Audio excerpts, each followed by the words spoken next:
হাজো সমষ্টিৰ অন্তৰ্গত এটি পথে সৰ্বসাধাৰণক বাৰুকৈ জ্বলাকলা খুৱাইছে। হাজো সমষ্টিৰ অন্তৰ্গত জাপিয়া গাঁৱৰ মিলনপুৰ চুবুৰীৰ পথটো বহু দিন ধৰি জৰাজীৰ্ণ অৱস্থাত আছে যদিও অদ্যপি কোনো এজন চৰকাৰী বিষয়াই পথটো পৰিদৰ্শনৰ বাবে অহা নাই বুলি ভুক্তভোগী জনসাধাৰণে সংবাদ মাধ্যমক জানিবলৈ দিছে। গাঁওবাসীয়ে স্থানীয় বিধায়কজনক অতি শীঘ্ৰেই এই ক্ষেত্ৰত কাৰ্যব্যৱস্থা হাতত ল'বলৈ টানি অনুৰোধ জনাইছে। প্ৰথমে নিউজ ডে আছামৰ কৰ্মকৰ্তাসকলক ধন্যবাদ জনালোঁ। আৰু এই ৰাস্তাটোৰ বিষয়ে কি ক'ম, আজি প্ৰায় 20 বছৰ অতিক্ৰমী এই ৰাস্তাৰ এনেকুৱা অৱস্থা। প্ৰায় 12টা মাহে এনেকৈ থাকে, বৰষুণৰ পানী ইয়াত জমা হয় আৰু এটাটো ধোৱা বোকা। এই ৰাস্তাটো এইখন গাঁৱৰ হাইস্কুলখনলৈ যোৱাৰ একমাত্ৰ যাতায়াত পথ। ওচৰৰ দুখন গাঁও আৰু আমাৰ গাঁওখনকে ধৰি প্ৰায় 3খন গাঁৱৰ স্কুলত পঢ়া ল'ৰা ছোৱালীৰ বাবে এইটো একমাত্ৰ যাতায়াত পথ। এই যাতায়াত পথৰ দুৰৱস্থা এনেকুৱা। তাৰ লগে লগে এখন প্ৰাথমিক স্বাস্থ্যকেন্দ্ৰ আছে, জাপিয়া বুঢ়াগোহাঁইখন প্ৰাথমিক স্বাস্থ্যকেন্দ্ৰ। এই স্বাস্থ্যকেন্দ্ৰলৈ যোৱাৰ এই আমাৰ 3খন গাঁৱৰ একমাত্ৰ যাতায়াত পথ এইটো। তাত সোমাবলৈ এম্বুলেঞ্চৰ বহুত দিগদাৰ হয়, আধা ৰাস্তাতে এৰি থৈ আহিব লাগে। আৰু ল'ৰা ছোৱালী এই লং টেম্পু চাই বা বহুদূৰ ঘূৰি স্থানীয় বিধায়িকাক যোৱা 5 বছৰে এদিনো আমি আমাৰ এই ৰাস্তাত এখোজ দিয়াব নোৱাৰিলোঁ। এইবাৰ তাই নিজেই কথা দিছে, স্থানীয় বিধায়িকা সুমন হৰিতীয়া বাইদেউ, ৰাস্তাটো দূৰৰ পৰাই হৈছে যে মই নিজেই দায়িত্ব ল'ম বুলি কৈছে। এতিয়া চাওঁ কিমান দূৰ হয়। আজিতো প্ৰথমে মই নিউজ ডে আছামৰ সমূহ কৰ্মকৰ্তাৰ লগতে মই নিউজ চেনেলটোক ধন্যবাদ জনাইছোঁ যে আমাৰ এই পথটো চাবলৈ আগবাঢ়ি আছে।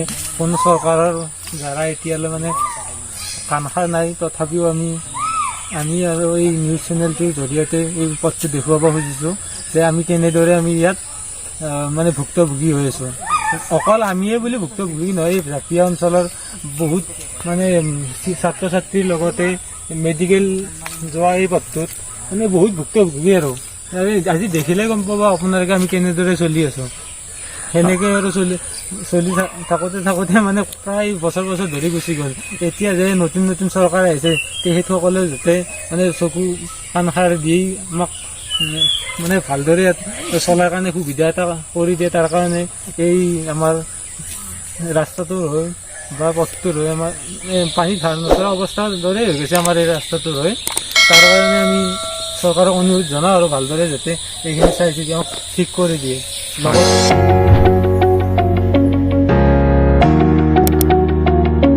আনহাতে মহামাৰীৰ সমান্তৰালকৈ বিভিন্নজনে দুৰ্গতজনক আগবঢ়াই আহিছে সহায়ৰ হাত।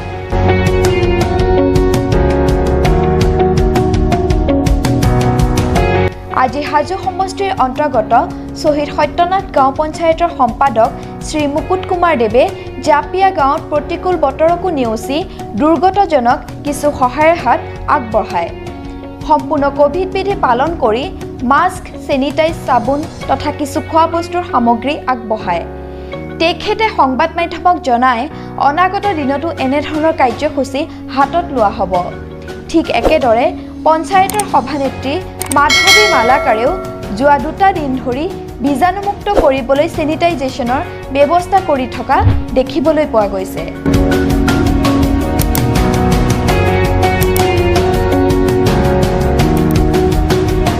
আপুনি কৈছেনে কাৰোবাৰ সহায় লৈছে? অসম চৰকাৰৰ মাননীয় আমাৰ মন্ত্ৰী মহোদয় মনজিৎ দাস মেমৰিয়েল নিৰ্দেশনামে আমি আমাৰ পঞ্চায়ত 100 নং সত্যনাথ গাঁও পঞ্চায়তত যিখিনি আমাৰ অতি দৰিদ্ৰ পৰিয়াল, ক'ভিড আক্ৰান্ত পৰিয়াল, সেইখিনি পৰিয়ালক আমি মাস্ক, চেনিটাইজাৰ, হেণ্ডশ্বপ বিতৰণ কৰিছোঁ আমাৰ পঞ্চায়তৰ তৰফৰ পৰা। ইতিমধ্যে আমি বাগটিয়া গাঁও, বাগটিয়া 1 নং বাগটিয়া, 2 নং বাগটিয়া, 3 নং বাগটিয়া, দিহিঙা, আজি জাপিয়া মাননীয় পঞ্চায়ত মন্ত্ৰী ৰঞ্জিত কুমাৰ দাসদেৱৰ নিৰ্দেশ মৰ্মে 1 নং শ্বহীদ সত্যনাথ গাঁও পঞ্চায়তৰ পৰা আমি সচিব ডাঙৰীয়াৰ লগত লৈ আটাইখিনি কৰ্মবৃন্দ লগত থাকি আমি যিখিনি আমাৰ 1 নং শ্বহীদ সত্যনাথ গাঁও পঞ্চায়তত গাঁও পৰে, সেই গোটেইখিনি গাঁৱতে আমি মাস্ক, চেনিটাইজাৰ আৰু হেণ্ড চব বিতৰণ কৰিছোঁ। আমি বতৰক চাই থাকিলে নহ'ব, কাৰণ আমি ক'ভিড-19ত যুদ্ধত আমি জিনিবই লাগিব, আঁতৰ কৰিবই লাগিব। সেয়েহে আমি সামাজিক দূৰত্ব বজাই ৰাখি আমি ৰাইজৰ মাজত ওলাই আহিছোঁ সজাগতা কৰিবৰ কাৰণে, আৰু মানুহখিনিক আমি কেনেকৈ COVID-19 পৰা ৰক্ষা কৰিব পাৰোঁ তাৰ বাবে আমি আটাইৰে সহযোগ বিচাৰি আমি আগবাঢ়ি গৈ। হাজোৰ পৰা হীৰক দাসৰ প্ৰতিবেদন, নিউজ ডে আছাম।